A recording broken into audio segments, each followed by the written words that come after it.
Hey there friends, Foster the Canadian here, and we're back in NHL 16 Hockey Ultimate Team. Got a huge pack opening here, well, a huge pack, and some openings. We are not going to be doing just the pack openings though. This video is going to be more so about the trades that occurred today. It feels like the entire offseason all happened today, one day. Stamkos signed, we got the Hall trade, we got the Subban trade, we're going to be talking all about it. So if you guys are used to my normal pack openings where I get into the packs rather quickly, I wouldn't say I'm the fastest at doing it, I'm definitely a little bit slower. This is going to be even more so because this is a lot about the trades that happened. So Habs fans, Oilers fans, Predators fans, and what was the other one? Jersey Devils fans. There we go, New Jersey Devils fans. Actually, I have a few Devils fans that I know. We're going to be dedicating a lot of time to this, so get ready. So first off, I want to start with the Oilers trade. I believe it happened first, so might as well start with it first. A lot of people are like, this is the worst trade in history. It's not great, but Oilers fans, let me tell you something. There's no better deal out there. You got the absolute best that you could have got for Hall at the time, and I know Hall is better than Larsson. He's a better winger than Larsson is a defender. You guys have like 13 top 6 forwards. Enough! You need a defenseman, and Larsson's coming to your team. He's immediately your best defenseman. He's just coming into his own as a defenseman. He's a year younger than Hall. He's a really skilled defenseman, and I think you guys are going to love him. But again, you're going to be comparing him to Hall, and that's not fair, especially if you're like going by the hot ratings, like an 88 for an 85. That doesn't make any sense. Well, it does make sense because Larsson is a year younger. He's coming into his own, and defensemen are so expensive in the NHL. They're just the most expensive piece that you can get. Right now, a good defenseman costs way more than a good winger ever will. The listing goes like this. Good defenseman, good centerman, good goalie. Goalie used to be at the top. I feel like goalie's fallen a little bit. And then good winger. Wingers are all the way at the bottom. Because, I mean, you look at the free agency, you got Okposo, you got Eriksson, you got Lucic, a lot of good wingers available. There's no good centerman available. There's no good defenseman available. And I know there are, I shouldn't say no good. There are good defensemen and good centermen available. There's no elite defenseman or elite centerman available. But you guys, you're going to have to deal with it, live with it a little bit. The Oilers trade, it's not great. But again, no team was going to give you better than Larsson. No team. Everyone sees that you guys got pool party. Everyone knows that. It's not a secret that you guys have more forwards than you know what to do with. You had to get rid of someone. You had to bring in a defenseman. That's about as good as you're going to get. But now we're talking about the trade that I don't get. This is a trade that I don't understand at all. PK Subban for Shea Weber. Now, alright, I will say, I'm biased. I love PK Subban. I love him. My favorite defenseman in the NHL. I really love PK Subban. But Shea Weber's a great defenseman. Don't get me wrong. Love Shea Weber. If this was 4 or 5 years ago, then I'd be like, this trade makes a lot of sense. You know, you're bringing in someone that's really good now for someone that will be really good in the future. But instead, you're getting a guy that's... PK Subban, if we are rating defensemen out of 100, is about a 94, 93. Shea Weber is about an 89 to a 90, which, you know, that's close. They're very close. But Shea Weber's also 3 years older. How do you bring in Shea Weber, who's older, and I know that they're skilled in different ways, but he's definitely on the decline, whereas PK Subban's really in his prime right now. The worst thing, though, is the contract for Shea Weber is one of the most ludicrous contracts out there for defensemen. The only way that I see this trade being good for Habs fans is if maybe, and I'm not saying this happened, and it probably didn't happen, but if PK said, get me out of this city, trade me right now, do it!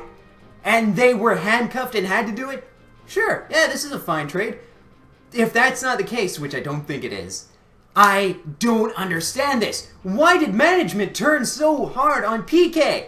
What's wrong with PK? He's a great defenseman, one of the top 5 defensemen in the NHL, a perennial Norris candidate, I mean, Shea Weber is as well, but PK's 3 years younger.